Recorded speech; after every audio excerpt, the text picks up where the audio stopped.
aming mamahal sa buhay na naiwan sa Pilipinas. Muli, Panginoon, patuloy mong pinatutunayan ikaw ay makapangyarihan kahit sa bagyo, Panginoon. Ama, pagpalain po, Panginoon, kaming lahat na naparito. Dalangin namin ng iyong salita ay tumimo sa aming puso upang hindi lang ito namin pakinggan, kundi ito'y aming maisabuhay. Pagpalain mo po, Panginoon, ang aming minamahal na punong lingkod. Dalangin namin ang kanyang kalusugan. Bigyan ng kalakasan, Panginoon. Gayun din ang aming minamahal na obispo, Ted Bacani, Lord God, bigyan siya ng kalakasan. Hayaan mo sa lugar na ito, malaya namin ikaw'y papurihan at parangalan sa ngalan ni Kristo Jesus, sa ngalan ng Ama, ng Anak, ng Espiritu Santo. Amen and amen. Purihin natin ang Panginoon.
Purihin natin ang Panginoon, palakpakan natin ang Diyos. Glory to God.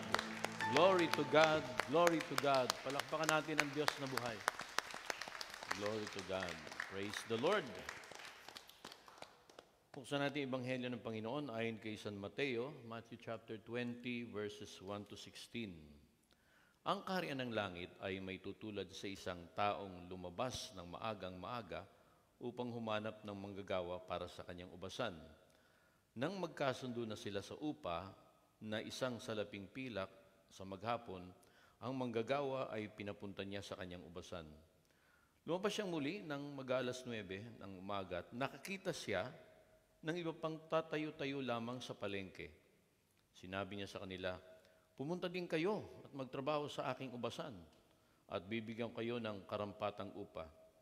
At pumunta nga sila. Lumas naman siya ng alas 12 ng tanghali at na mag-aalas 3 ng hapon at ganun din ang ginawa niya. Na mag-aalas 5 ng hapon, siya'y lumabas muli at nakakita pa ng ibang wala ring ginagawa. Sinabi niya sa kanila, bakit tatayo-tayo lang kayo dito sa buong maghapon? Kasi po'y walang magbigay sa amin ng trabaho, sagot nila. Kaya't sinabi niya, kung gayon, pumunta kayo at magtrabaho sa aking ubasan. Nang gumagabi na, sinabi ng may-ari ng ubasan sa kanyang katiwala, tawagin mo na mga manggagawa at bayaran mo sila magmula sa huli hanggang sa unang nagtrabaho. Ang mga nagsimula ng mag-aalas 5 ng hapon ay tumanggap ng tigi-isang salabing pilak. Nang lumapit ang mga nauna, inakala nilang tatanggap sila ng higit doon. Ngunit ang bawat isa'y binayaran din ng tigi-isang salaping pilak. Na magkagayon, nagreklamo sila sa may-ari ng ubasan. Sinabi nila, 1 oras lamang gumawa ng mga huling dumating. Samantalang maghapon kami nagtrabaho at nagtiis na nakakapasong init ng araw. Bakit naman pinapare-pareho ninyo ang aming upa? Sumagot ang may-ari ng ubasan sa isa sa kanila, kaibigan, hindi kita dinadaya. Hindi ba't nagkasundo tayo sa isang salaping pilak? Kunin mo ang para sa iyo at umalis ka na. Ano sa iyo kung ibig kong bayaran ang nahuli ng tulad ng binayad ko sa iyo? Wala ba akong karapatang gawin sa ari-arian ko ang aking maibigan? Kayo ba'y nainggit dahil ako'y nagmamagandang loob sa iba? At sinabi ni Jesus, ang nauhuli ay mauuna at ang nauuna ay mauhuli. Mga kapatid, ang mabuting balita ng ating Panginoon. Pinupuri ka namin, Panginoong Jesucristo. Taas natin sa Panginoon ang mga bagay na dala-dala natin. Dala natin, Biblia, langis, tubig, panyo, Biblia, ano pa ba? Langis, larawan ng asawa kung mayroon, larawan ng boyfriend o ex, larawan ng mga marites sa Central. Tayo ba'y magdasal? Manaming Diyos, sa ngalan ni Kristo, salamat Panginoon sa biyayang ito. Lord, pagpalain mo po, Panginoon, mga itinatas ng aming mga kapatid. Dalangin po namin, magamit po mga bagay nito bilang daluy ng ikapangyarihan. Muli, Panginoon, alam namin na may mga kahilingan ng aming mga kapatid. Ngayon pa lamang, Panginoon, aangkinin namin, answered prayer na po kami, Panginoon. Sa ngalan ni Kristo Jesus. Amen. Amen. Glory to God. Kumusta na kayo? Thank God, I am blessed, happy and prosperous talaga. Magaling na, mayaman pa, matalino, matuwid, marangal, wagas ang pag-ibig, malaya, payapang kalooban, maginhawa at matagumpay!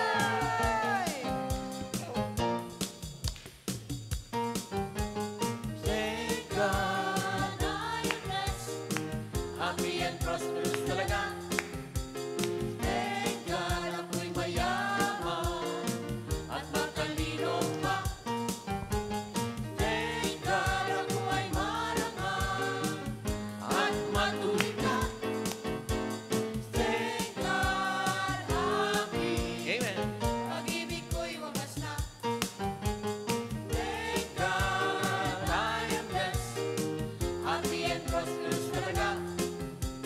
Thank God, ako'y mayaman at matalino pa. Thank God, ako ay marangal at matuwid na. Thank God, happy, pag-ibig ko'y wagas na. Bata man matanda, lahi may magkaiba. Pag nalilipan na ang salita, sasabihin ko, ibang-ibang kay sila. Happy and prosperous talaga. Everybody say, thank God, I am blessed. Happy and prosperous talaga. Thank God, ako'y mayaman at matalino pa. Thank God, ako ay marangal at matuwid na. Thank God, happy,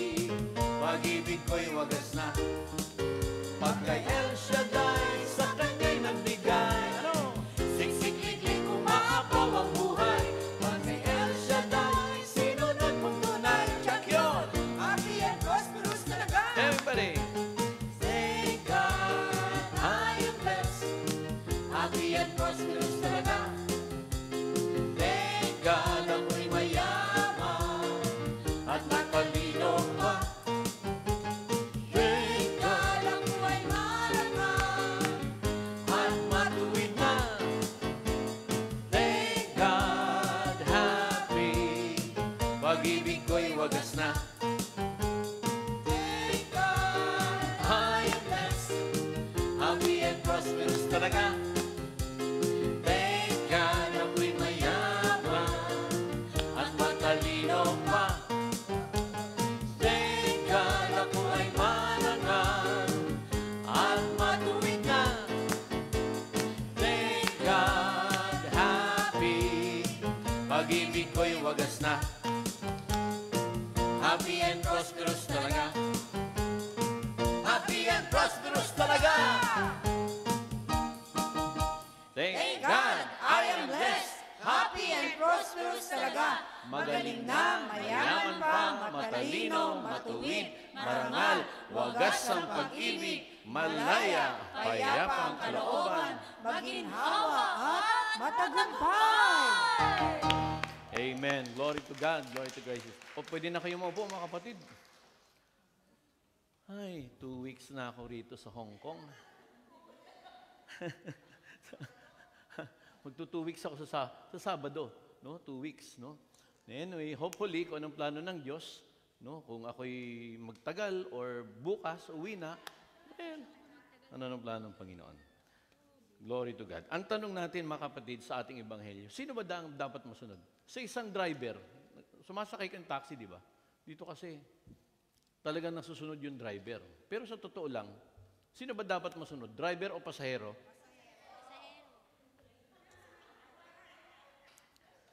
Sa atin kasi, sabi doon, customer is always right. Kuminsan, kahit mali yung babaan, yung sinabi ng pasahero, para. Sa Visayas kasi iba. May Bisaya ba rito? Sus, Mayo. Iba talaga sa Bisaya, di ba? Pag sa Bisaya, pag sinabing para, hindi sinasabing para kahit saan. Ang sinasabi, lugar lang. Di ba? Ibig sabihin, ilugar mo. Ilagay mo baba mo ko sa tamang lugar. Di ba? Ganun yun, di ba? Sa Maynila, para kahit saan. Kaya nagta-traffic. Kung minsan di natin alam kung sino dapat ang masusunod. May isang anak pumasok sa sala. Nanonood yung tatay niya ng pelikula. Habang nanonood yung tatay niya ng pelikula, yung anak pumasok. Naka-gown. Ang ganda ng suot. Grabe. Pag ganyan-ganyan yung anak. Sabi, tay. Bagay ba? Bagay? Gumaganyan. Ang ganda ng suot nung gown. Sabi nung anak, lumapit pa sa tatay. Gumaganyan-ganyan. Winawagay-wagay yung palda sa tatay. Yung tatay, naiinis na. Sabi nung, sige na, bagay ba tay? Sabi nung tatay, Hoy, Cardo, tumigil ka sa kahibangan mo, ha? Sino ba talaga dapat masunod? No? Sa buhay natin, mga kapatid, madalas ang kagandahang loob ng Diyos ay hindi maintindihan ng tao. No? Iba kasi ang pananaw ng tao sa pananaw ng Diyos. Remember, iba yung isip. Sabi ng Lord, my ways are not your ways. Ang pagkakaintindi mo sa pangyayari ay iba sa pananaw ng Diyos. Maaring hindi maganda sa tingin natin. Pero yung pala, ang kahit ang ending nun, maganda. Mas gusto ng tao na ang Diyos ang sumusunod sa gusto ng tao kaysa ang tao na sumusunod sa kagustuhan ng Diyos. Baliktad. Ipinapakita sa Ebanghelyo, mga kapatid, na ang kaligtasan ay batay sa kaloob ng Diyos at hindi sa paraan ng tao. Nabasa natin, no? Yung tungkol sa Ebanghelyo sa araw nito. Tayong lahat ay iniligtas ng Diyos dahil sa kanyang kagandahang loob, hindi dahil sa ating pagsusumikap, sapagkat ang lahat ng ating pagpapagal ay galing pa rin sa biyaya at lakas ng Diyos na binibigay sa atin. Yung pagpunta nyo rito, hindi yung sariling kagustuhan, dahil dinala kayo ng Diyos dito eh. So, biyaya pa rin ng Diyos. Wala tayong pwedeng pagmalaki. Lahat ng bagay na ating tinatamasa ay galing sa Diyos. Kung nabaha, nagiba yung bahay, nung kalamidad, isipin, pinaghirapan ko yan eh. Nag-abroad ako eh. Tapos ganun lang. Always remember, kapatid, anumang bagay na nawawala, papalitan ng Diyos. Higit pa sa iyong inaasahan. Sa simbahan, mga kapatid, dalawang factors. Sakramento at ang disposisyon na biyaya ng Diyos at disposisyon tao. Yung karakter. Ang tanong kasi nito, mga kapatid, Sa dami ng prayer request natin, handa ba tayong pagkatiwalaan ng Diyos sa blessing? Basta ka, amen, ano? Amen! Pero bakit ang tagal? Tayo ba yung mapagkakatiwalaan talaga ng Diyos? Amen. Sa ebanghelyo natin ngayon, nagrereklamo yung mga manggagawa dahil tila hindi makatarungan ng papasweldo ng may-ari ng ubasan. Hindi niya nagustuhan ang pamamaraan ng may-ari ng ubasan. Ang tanong, sino ba may-ari ng buhay natin?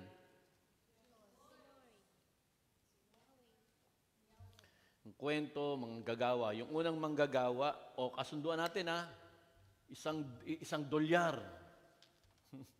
Isang dolyar, may makakain pa tayo isang dolyar nun. Okay, usapan natin umaga, $100. Yan, $100 sa umaga. Yung dumating alas 5, $100. Hindi nagtrabaho sila maghapon. Ngayon, sumilip ulo yung may-ari, alas 9 ng umaga, may mga tatayo-tayo ron, kinuha niya rin. Alas 12, may mga tatayo-tayo sa palengke, kinuha niya rin magtrabaho. Pagdating alas 3, eto na, may mga tatayo-tayo pa rin. Kinuha pa rin niya. At bago mag alas 5, meron pang tatayo-tayo ron. Kinuha niya rin.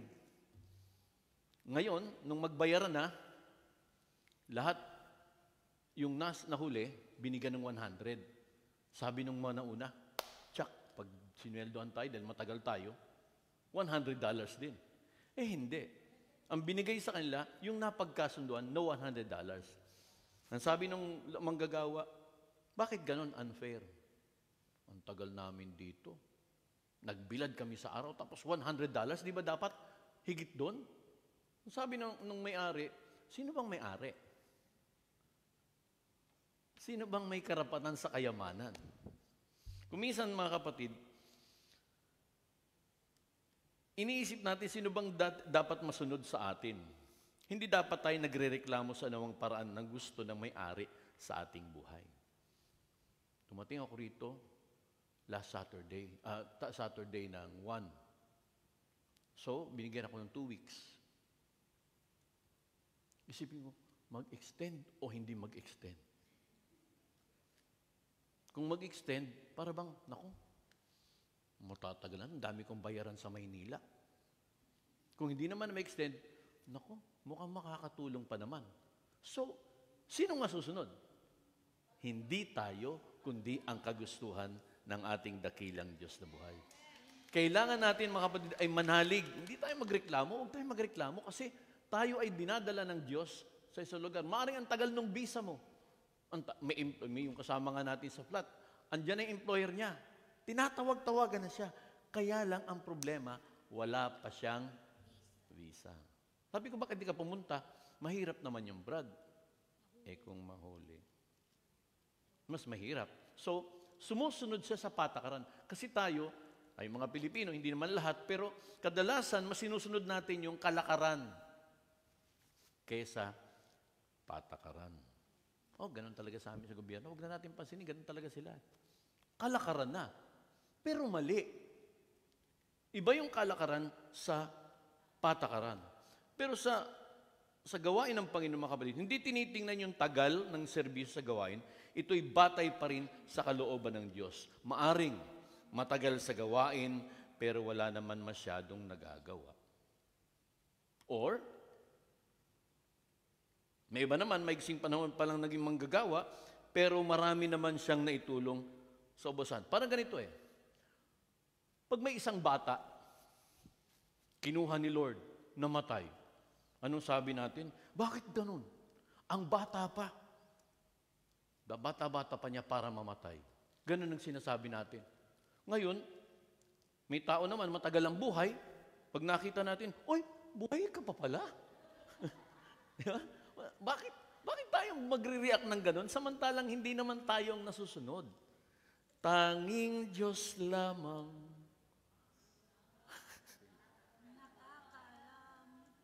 Diba?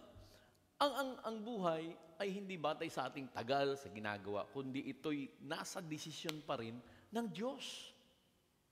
Kaya huwag tayong magdamdam. Bakit yun? Nung mamatay ang tatay ko, bakit di pa yung kapitbahay namin? Wala ito sa haba o iksi ng buhay. Wala din ito sa dami ng ating nagawa. Ang mahalaga sa buhay ay kung paano natin nasunod ang kagustuhan ng Diyos sa ating buhay. Binigyan tayo ng buhay. Ang tanong, mapagkakatiwalaan ka ba sa buhay na yung binigay sa iyo ng Panginoon?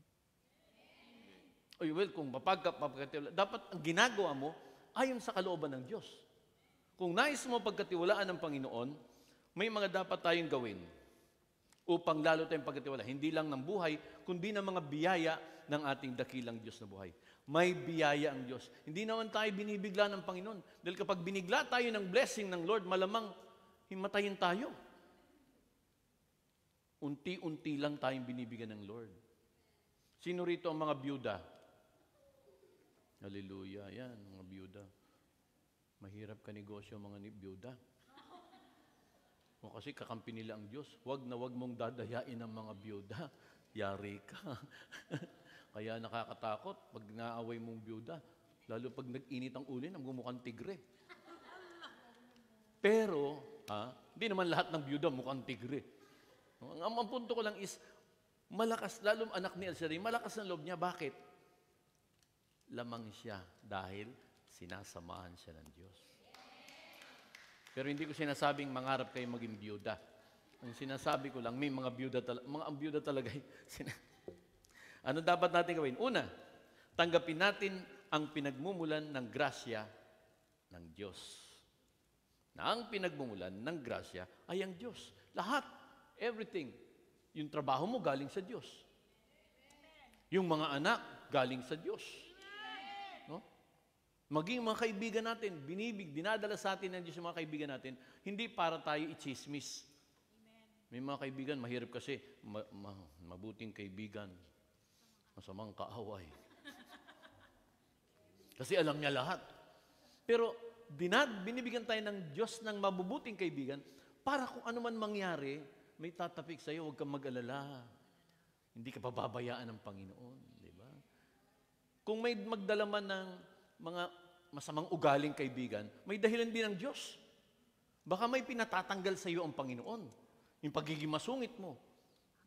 Ang mga kaibigan na hindi maganda ugali, para mga papildileha yan. Para kinisin ang iyong ugali at makita ang kalooban ng Diyos na nanggagaling sa Kanya. Sabi sa Romans 6:23, mga kapatid, ganito, sapagkat kamatayan ang kabayaran ng kasalanan, ngunit ang walang bayad na kaloob ng Diyos ay buhay na walang hanggan sa pamamagitan ni Kristo Jesus na ating Panginoon. Hanggat hindi natin tinatanggap sa ating puso kung sino si Jesus, ay hindi natin magagawa ang ipinapagawa sa atin ng Diyos. Hanggat ikaw ang nasusunod. Hanggat ikaw ang nasusunod. Taas ang kamay mga kaluluwa.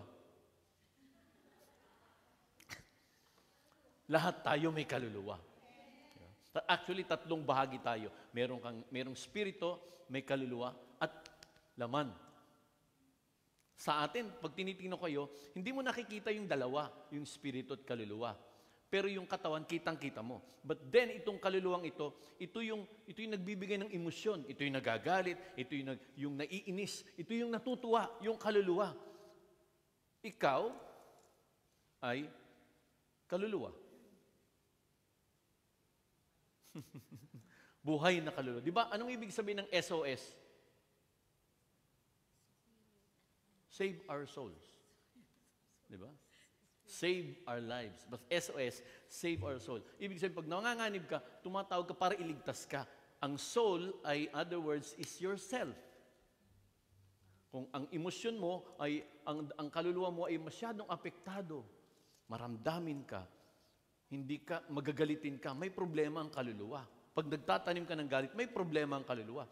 Ang Diyos, sinugo niya ang kanyang anak para iligtas ang kaluluwa. So, kung ang puso mo, ang kaluluwa mo ay, ang desisyon mo ay laging hindi ayon sa kalooban ng Diyos, mapapahamak tayo. Wala tayong magagawa kung tayo ihiwalay sa ating Panginoon Kristo. We have to be in Christ. Dapat kasama. Taas ang kanang kamay. Tapat mo sa iyong puso. Tumitibok ba ba yan? Amen! Ay, salamat sa Diyos, tumitibok pa. Ibig sabihin, buhay. At ang nagbibigay ng buhay ay si Kristo. At ang pinanggalingan ng buhay at ang buhay ay si Jesus. Ang sabi niya, I am the way, the truth, and the life. Kung siya ang buhay, aba, ibig sabihin, habang ikaw ay nabubuhay, sumasayo si Kristo. Habang ikaw ay humihinga, huwag kang mawawala ng pag-asa. Kaya ako, hindi ako nawawala ng pag-asa. Pag bumalik ako rito at may buhok na ako, huyo kayo sa akin. Joke lang. Ito kasi, huwag tayong mawala ng pag-asa. Habang humihinga ka, kapatid, iwan ka man ng boyfriend mo, iwan ka man ng mister mo, iwan ka ng asawa, kahit sino pa, iniwan ka ng mga kamag-anak mo, it does not matter. Ang mahalaga, humihinga ka pa. Kasi pag hindi ka na humihinga, tapos na. Susunduin ka na ng St. Peter Insurance. Pangalawa, habang nabubuhay tayo, dapat alam natin ang kalooban ng Diyos. Alam ba natin ang kalooban ng Diyos? Paano natin malaman ang kalooban ng Diyos? Romans 12, verses 1 and 2. Ito maganda ito eh. Si Paul, nakikiusap. Ang sabi rito, kaya nga mga kapatid, alang-alang sa masaganang habag ng Diyos sa atin, ako'y nakikiusap. Saint Paul was pleading, nakikiusap si San Pablo sa inyo, ialay ninyo ang inyong sarili bilang isang handog na buhay, banal at kalugod-lugod sa Diyos. Ito ang dapat na pagsamba ninyo sa Diyos. Yan. Sa verse 1, ang sabi din Saint Paul, ialay daw natin ang ating sarili. Para malaman natin ang kalooban ng Diyos, ialay natin ang ating sarili bilang buhay. Taas ang kamay mga buhay. O di buhay. Banal. Teka muna, banal. But ito yun mga kapatid eh. Wala tayong sariling kabanalan. Sa totoo lang. Makukuha natin ang kabanalan kay Kristo. Siya lang ang banal. Banal na Diyos. Pero paano ka maging banal? Hindi mo kayang magpakabanal. But dahil sumasayo si Kristo, pinapaging banal ka ng Diyos. Pag lumabas ka rito, yung mga demonyo nagsisigawan, ayan na sila! Bakit? Hindi na ikaw nakikita, si Kristo. Di ba tumanggap tayo ng katawan ni Kristo? Nagkomunyon tayo, di ba? Dahil tinanggap mo si Kristo, yung kabanalan ni Kristo ay sumasayo. Galing ka sa simbahan. Siyempre, nasa presensya ka ng Diyos. Higit na makapangyarihan ang kabanalan ng Diyos sa presensya sa simbahan. Kaya pag lumabas ka, kahit sabihin na, uy, banal na banal, totoo naman. Uy, sobra ka na. Nagsimba ka na, nag-prayer meeting pa, baka sumobra ka sa langit. Totoo lang, dapat lang sumobra ka sa langit. Kasi ang kaharian ng Diyos, nasa third heaven pa. May first, itong mga bundok-bundok dito. Second heaven, yung mga stars. Ang third heaven, yung dulo-dulo pa. Eh pag sinabing, baka lumagpas ka sa langit, yun nga ang gusto natin mangyari. Lumagpas tayo sa langit. Ngayon kung hanggang nga alapaap lang, naku, ang daming harang dyan. Now, sabi ni Paul, mamuhay tayo ng buhay, banal. So ngayon, alam mo na. Pag tinanong, sinong banal? Tatas ka ng kamay. Bakit? Hindi ikaw ang banal, kundi si Kristong sumasayo ang nagpapabanal sa'yo. Sabi rito mga kapatid, banal at kalugod-lugod sa Diyos. Ito ang karapat-dapat na pagsamba ninyo. Look, kung minsan nakala natin, ang pagsamba, hallelujah, glory. Hindi yun eh. Kanta-kanta ka nga. Pakanta-kanta, napipilitan ka lang naman palang kumanta eh. Nung bata pa ko, sa amin, sa Bicol, yung lola ko, napakahigpit. Kinakailangan 6 p.m. nasa bahay ka na. Takbo kami ng ate ko. Ang bahay ng lola ko sa Bicol, katabi lang dagat. Wow, siyempre. Kung katabi lang ang dagat, kami mga bata pa, tanghaling tapat, nandun na kami sa dagat. Kasi sarap-sarap sa dagat kaya. Pagdating ng 6, nagtatanong ko ng ate ko, uy, uwi na tayo. Hindi pa masarap pa eh. Di ba nakulay namin nun? Sabi ng ate ko, halika na, takbo kami. Nasa likod lang ang daan namin. Pero inabot kami ng 6 o'clock. 6 o'clock, Angelus. Sabi ng lola ko, the angel of the Lord declared to me, lumiling-uling. Walang sumasagot eh. Nung sinabi ng lola ko, Behold, the handmaid of the Lord. Hail Mary, full of grace, the Lord is with you. Blessed are you among women, blessed is the fruit of thy womb, Jesus. Bigla kaming sumulpot. Holy Mary, Mother. Kaya lang, habang sumulpot kami, para bang lito lapid, shh! Dumulas pa. Holy Mary, Mother of God, pray for us. Pinipingot pa kami. Napilitan lang kasi. Kasi yun ang mahirap, kapatid. Kung pupunta ka rito at sasamba ka, parang napipilitan ka lang, baliwala. Kaya sabi rito, ialay mong ang sarili, buhay, banal at kalugod-lugod sa Diyos. Ibig sabihin, hindi ka napilitan. Kung saan kang lumapit at dumulog sa Panginoon, doon ka pinapaging banal ng ating Diyos na buhay. Sabi rito, sa halip, hayaan niyong baguhin ng Diyos ang inyong pag-iisip. O, di ba? Hindi ikaw ang magbabago ng isip. Halimbawa, addict. Kahit anong rehab, pagbalabas pa rin, addict pa rin. Bakit? Hindi natin kayang baguhin ang isipan natin. Ang sabi ito, hayaan ninyong baguhin ng Diyos ang inyong pag-iisip upang maunawaan nyo kung ang kanyang kalooban. Let God, ialay mong yung isipan, Lord. Ialay kong isip, puso at ang aking kaluluwa ay bibigay mo sa Diyos upang ang Diyos mismo ang magbago sa iyo. Hindi mo kayang magbago sa totoo lang. Nagmamadali ba kayo? Nung bago ko tawagin ng Panginoon, 1987, nag-aaral ako sa Philippine Normal College. Oh. Normal ako nun. But, habang tumatagal, kasi mga teachers sa isang classroom sa eskwelahan sa Philippine Normal ay mas marami mga babae. 15 kaming tuwan-tuwa yung professor namin. Wow, sa wakas, may 15 lalaki na sa klase niya. Tuwan-tuwa siya nun. Kaya lang 10 ron, questionable.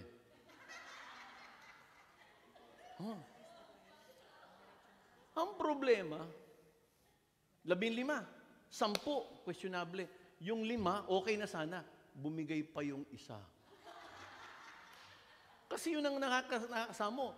Ang ano namin, course namin, BSE. Major, PE. Ay, syempre, PE. Ako gusto ko PE. Volleyball, dancing, tarararin, tan-tan-ta, tan-tan. Oh, kaya lang ang problema, nung unang pasok ko, talagang, the Constitution says,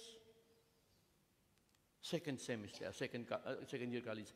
The Constitution says, pagdating ng third year, the Constitution says, naku, bago magtapos ang lahat, the Constitution says, may nangyari. Kasi yung community mo, yung kasama mo, nahahawa ka. Sometimes, yan tinatawag tayong transference of spirit. Kung sino yung kasama mo, yun mahahawa ka. Kung malakas kumain yung kasama mo, malamang mataba ka na ngayon. Kasi sasabay ka Tama? Kung chismosa yung katabi mo, ganun ka rin. Pero kapag kasama mo ang Diyos na banal, pababanalin ka ng ating dakilang Diyos na buhay. Ang kaligtasan hindi ayon sa tagal ng ating serbisyo sa gawain ng Diyos. Ito'y batay sa kung anong gusto ng Panginoon. Siya ang nasusunod lahat. Kaya huwag kang sabihin, ito na naman yung preacher. Siya na pa rin nasusunod lahat. Sabi sa Philippians chapter 2, verse 12-13, kaya nga, mga kaminamahal, tulad ng inyong buong pusong pagsunod noong ako'y kasama pa ninyo, lalo kayong maging masunurin ngayong ako'y malayo sa inyo. Pag sumikapan ninyong maging ganap ang inyong kaligtasan, ng may lubusang paggalang at pag-ibig sa Diyos. Sapagat ang Diyos ang kumikilos sa inyo upang inyong naisin at isagawa ang kanyang kalooban. Lagay uling kami sa tapat ng puso. Nasa iyo si Kristo, tandaan mo. The moment tinanggap mo ang Panginoon, hindi umaalis yan. Kaya lang, dinededma mo. May sinasabi siya, Lord, di mo pinapansin. Kasi gusto mo, ako pa rin masunod Kung si Brother Boy at Sana ang nasunod, wala ako dito. Ako'y nasa London. Nagtuturo ako ng maglalatik. Nagtuturo ako ng, igorot dance, idaw. Diba? Wala ako dito. But then, ang Diyos ang nasunod, kaya nandito ako sa Hong Kong. Kung sinunod ko ang sarili ko, huyo kayo. Pero dahil sinunod ko si Kristo, nandito ako at naglilingkod sa harapan ni Yahweh El Shaddai. Amen. Huwag tayong masunod. Tandaan natin, kung minsan nga nakakalungkot eh. Inuutusan natin, Lord, alis muna ako, bantayan mo bahay namin. Ginawa mong guard. Ginawa mong sikyo ang Diyos. Listen, alam nyo ba, habang tumatagal ka sa gawain ng Panginoon, o habang tumatagal ang relasyon mo sa Diyos, dumarami ang bantay mong anghel? Akala mo, isa lang ang anghel de la guardia mo. Hindi. Libo-libo ang nagbabantay sa'yo. Kasi, libo-libo rin nagbabantay na demonyo na magkamali ka. Hindi naman pwedeng, anak ka na ni El Shaddai, okay. Lalabas ka na ng simbahan o ng bahay nyo. Dahil anak ka ni El Shaddai, utusan ni El Shaddai yung mga angels, yung isang batalyon yan, ipadala mo sa lingkod ng Diyos, yung nasa Saikum o nasa St. Joseph. Padala mo. Kung isip mo, akala mo, kukunti lang tayo rito. Huwag kang mag-alala. Kahit ilan ang nandito, libo-libong anghel ang nakikinig at kasama natin ngayon. Nagpupuri kay Yahweh. Hindi lang natin sila makita. Para paglabas natin, safe na safe tayo. Iingatan ka.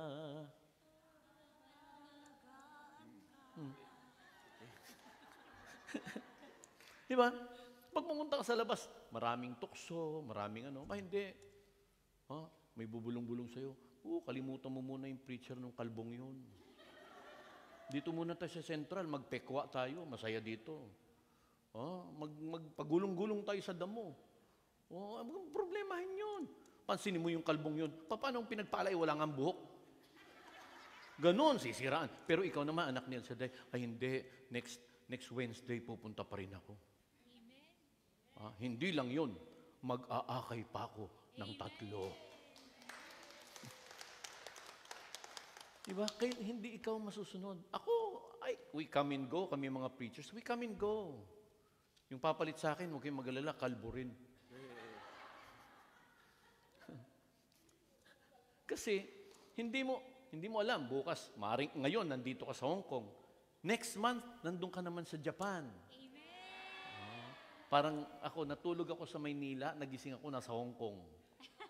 Mamaya, kung loobin ng Diyos, matutulog ako sa Macau. Gigising naman ako, sa Hong Kong uli ako.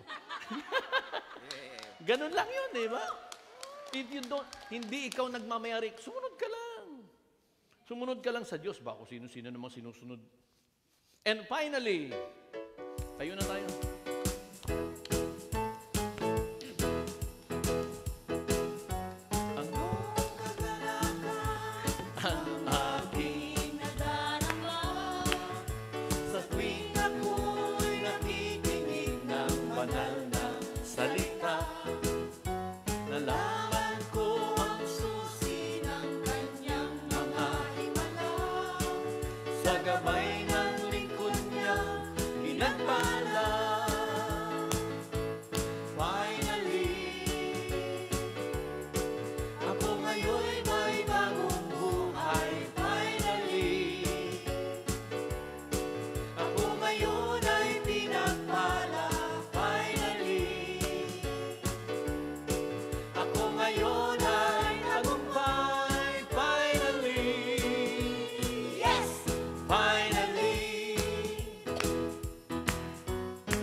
Palakpakan natin ng Diyos. Glory to God. Glory to God. Alam mo, tinitingnan ako ng mga choir ngayon eh. Tinitingnan ako. Kasi hinahanap niya yung mikropono ko. Sabi ko, umorder na kasi kayo. Kaya walang ganito sa Hong Kong eh. Oh, kita nyo? Sa Pilipinas to. Nice. Kita nyo? Sa Pilipinas to in order. Saan po? Saan po? Gusto nyo lahat kayo tigit-tigisa, meron ganyan habang kumakanta, di ba? hirap na yung tignisan natin. So may wala na silang, darating ang panahon, mga choir yan, wala nang ginahawakan yan. Gaganyan-ganyan sila lahat habang kumakanta. Kasi, yung sister natin, yung order na yan, tigit-tigisa sila. Si Brother Jeff, ngiti-ngiti, pero iniisip niya, maganda nga yan, brother. Finally, kung namumuhay ka na sa kabanalan, dapat ayusin na natin ang ating buhay. Amen. Ako sa totoo, aminin ko sa inyo, may maintenance na ako. Nagulat ako. Hindi ko akalain bibigyan ako. Bakit? Kasi excited lagi ako, hyper na hyper. Sabi ng doktor, hoy, relax ka lang. Kaya payo sa akin ni Brother Meding, pag nasa Hong Kong ka, enjoyin mo ang Hong Kong. Kaya, tapos sabi naman ni Brother Meding, kaya pag nandun ka sa Hong Kong, kumalma ka. Paano ko kakalma eh? Sayaw kami ng sayaw dun. Hindi, okay, kalma. Ang hirap naman po. Lalo't may camera ngayon. Noon, yung unang nandito, walang camera. Iniikot ko yan habang kumakanta. Iniikot ko to. Eh ngayon, mahirapan silang humabol sa akin. Kasi pag nangyari, nandun ako, yung camera iikot. Isa lang yung taga-camera niya. Huwag mo kong hamunin. Joke lang, joke. Di ba? Ayusin mo buhay mo. You have to maintain the presence of God. Laging nandyan sa iyo eh. Pag matulog ka, nasa akin si Kristo. Pagkagising mo, nasa akin si Kristo. Pag naka-receive ka ng message na medyo, sa akin si Kristo. Sa akin si Kristo. Tandaan mo yan. Amen. Philippians chapter 1 verse 27. Kaya nga mga kapatid, pagsikapan ninyong mamuhay ng nararapat ayon sa magandang balita ni Kristo. Sa gayon, makabalik man ako sa inyong piling o hindi, makakatiyak pa rin akong kayo'y naninindigan sa isang diwa at sama-samang ipinaglalaban ang pananampalataya sa magandang balita. Hindi ko alam, baka bukas, mamaya, umuwi na ako. Goodbye! I hate to see you go, but have a good time. Yo, man!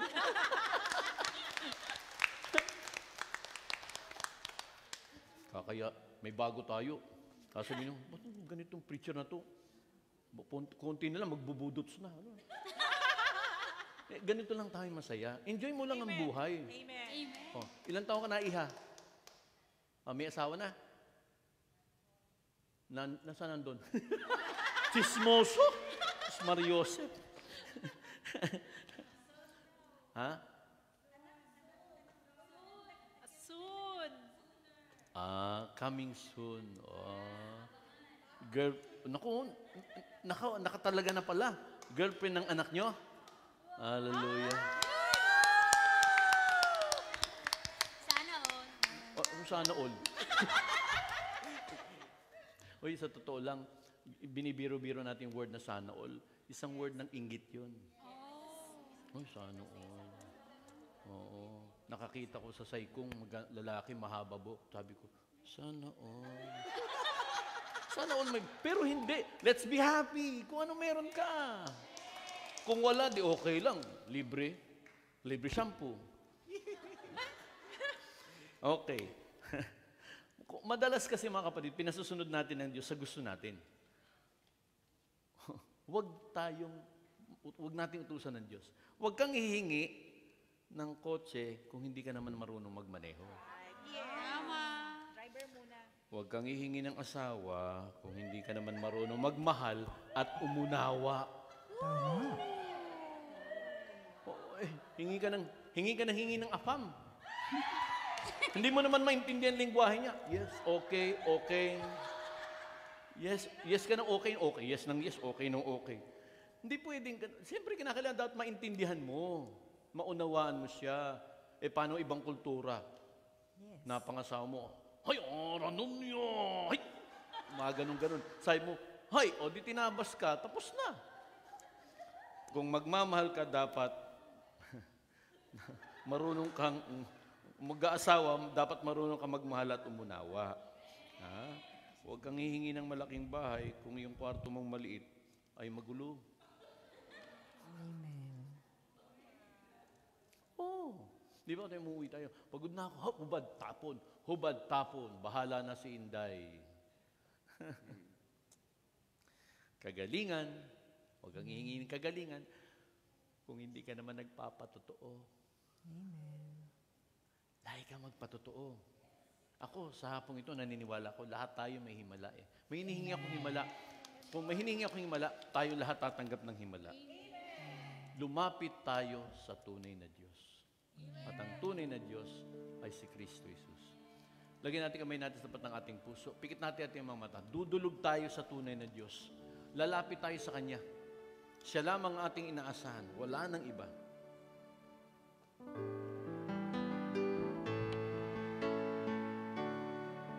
Pupurihin ka, O Diyos.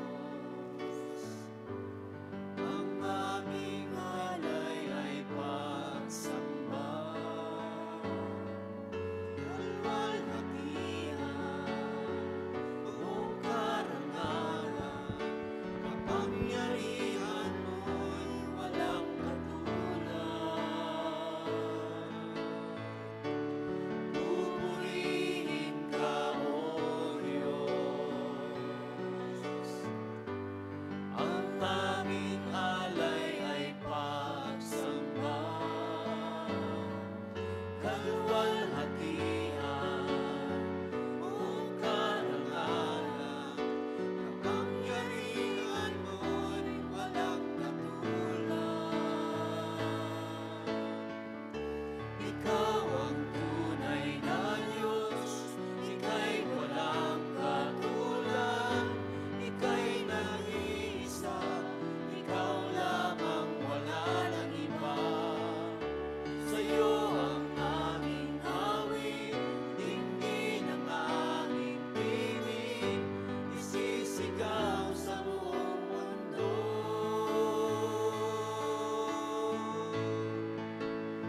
Kadakilaan mo.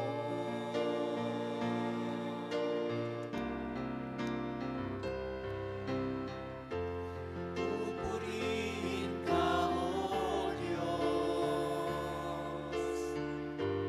Ang ating alay ay pagsamba.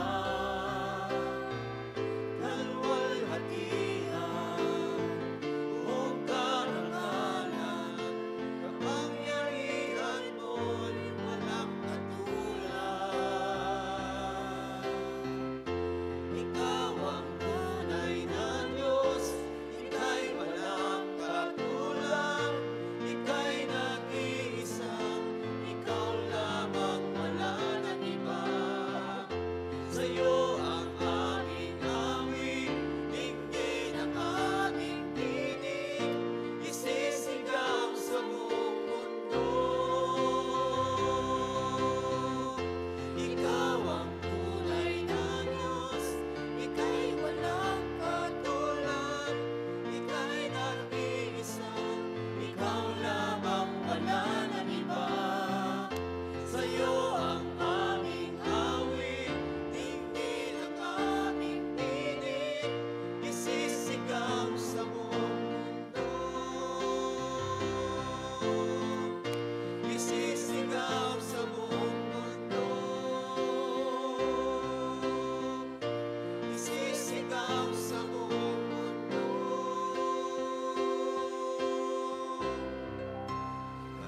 Kadakilaan mo. Hallelujah. Glory to God. Sabihin natin ngayon, mahal na Panginoon, salamat po Salamat po. sa iyong pagtitiwala sa akin. Sa akin. Tulungan mo po akong Tulungan mo makasunod kasunod sa iyong kalooban. sa iyong Kung anong mabuti, kalugod-lugod sa iyo kalugod at ganap. at ganap. Pagpalain mo po ang aking buhay.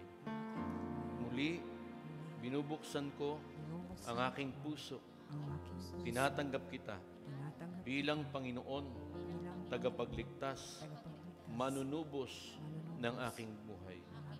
Ikaw rin po ang aking dakilang manggagamot na magpapagaling sa lahat ng karamdaman na hindi maganda sa aming katawan. Salamat, Panginoon, sa iyong kabutihan. Panginoon sa iyong Sa ngalan ni Kristo Jesus. pangalan ni Kristo Jesus. Amen. Amen. Okay? Purihin ang Panginoon. Palakpakan natin ang Diyos. And find your partner. Find your partner. Find your partner. Baka hindi pa alam ni sister, find your partner. Pag sinabing 1 plus 1, 3. Kasi kasama natin Diyos. So mag-a-appear kayo. Tatlo, ha? Tatlo. Siya ba ang magiging future mother-in-law mo, no? Siya na. Oh. Pag 1 plus 1 equals 3. Pag 3 plus 3, ilan? 7. Pag 7 plus 7? 15. Okay. Ang unang sasabihin mo sa partner mo, sumunod sa utos ng Diyos. 1 plus 1. Sumunod sa utos ng Diyos. Oh. Pangalawang sasabihin mo sa kanya, ayusin ang buhay. Ayusin ang buhay. Okay. 1 plus 1. Sumunod sa utos ng Diyos. 3 plus 3. Ayusin ang buhay. Yeah, ayusin ang buhay. Kaya ayusin ang buhay. Okay. Ang sunod na sabihin mo sa kanya, ha? Answered prayer na tayo. Answered prayer na tayo. 1 plus 1. Sumunod Sa utos ng Diyos. 3 plus 3. Ayusin ang buhay. 7 plus 7.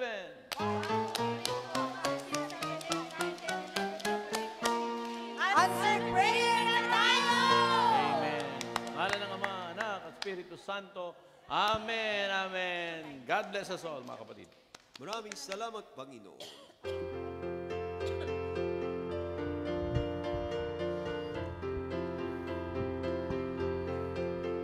Salamat sa Diyos na tapat. Salamat sa Kanyang hinga.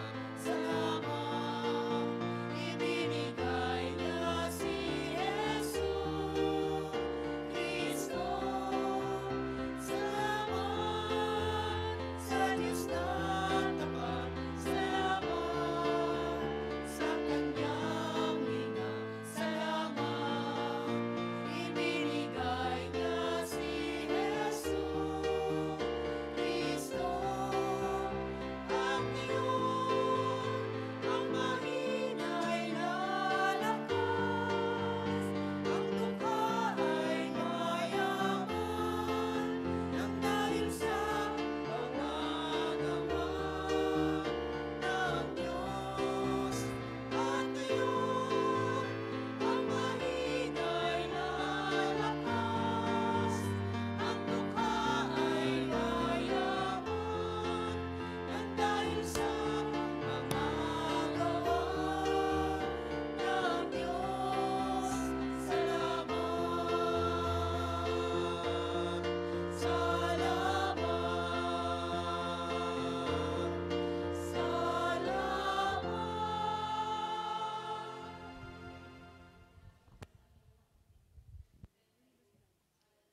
Anak, Espiritu Santo. Amen.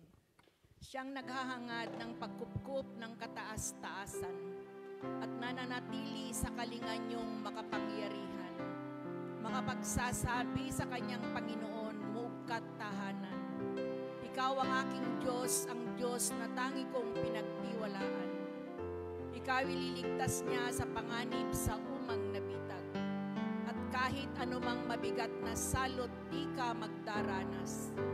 Lulukuban niya sa lilim ng kanyang malabay na pakpak. Sa kalinga niya ay natitiyak mo na ikaw ay ligtas. Iingatan niya at ipagsasanggalang pagkat siya ay tapat. Pagsapit ng gabi, di ka matatakot sa anumang bagay. Maging sa gagawing bigla ang paglusob pagsapit ng araw. Ni sa ano pa mang darating na salot pagkagat ng dilim. Di ka matatakot sa kasamang mang araw kung dumating. kahit na mabuwal sa iyong harapan ng 1,000 tao, sa iyong paligid ang bilang ng patay maging 10,000. Di ka matatakot at natitiyak mong di ka maaano. Ika'y nagmamasid at sa panunood iyong mamamasdan. Yaong masasama ay makikita mong pinarurusahan. Sapagkat si Yahweh ang iyong ginawang tagapagsanggalang at ang pinili mong mag-iingat sa iyo'y kataas-taasan. Di mo aabutin ika'y mapahamak at walang daratal. Kahit anong uri ng mga paghihirap sa iyong tahanan, susuguin niyang maraming anghel silang susubaybay. Kahit saan dako ika'y maparoon, tiyak iingatan. Sa kanilang palad ay tatayukat silang magtataas, nang hindi masaktan ng mga paa mo sa batong matalas. Kahit nang tapakan mo ay mga leyon, ahas na mabagsik, di ka maaano sa mga serpiente at leyong mababangis. Ang sabi ng Diyos, aking ililigtas ang tapat sa akin, at iingatan ko ang sino mang taong ako'y kikilanlin. Pag sila'y tumawag, laging handa ko na sila'y pakinggan. Aking sasamahan at kung may hilahil ay sasaklolohan. Aking ililigtas at ang bawat isa ay pararangalan. Sila'y bibigyan ko't gagantimpalaan ng mahabang buhay at nakatitiyak na ang tatamuin nila ay kaligtasan. Maaring ipinit ko ang langit at hindi pumatak ang ulan. Maaring magpadala ako ng mga balang upang salantain ang lupain ito. Maaring palaganapin ko sa aking bayan ang salot. Ngunit sa sandaling ang bayang ito na aking pinili ay magpakumbaba. Manalangin, hanapin ako at talikdan ng kanilang kasamaan. Diringgin ko sila at tatawarin ko sila at ibabalik ko sa kanilang lupain ang katiwasayan at ang kasaganaan. Ito ang mga salita ng Diyos. Sa ngalan ng Ama, Anak, Espiritu Santo. Amen. God bless us all. See you next Wednesday and see you tomorrow. Bye.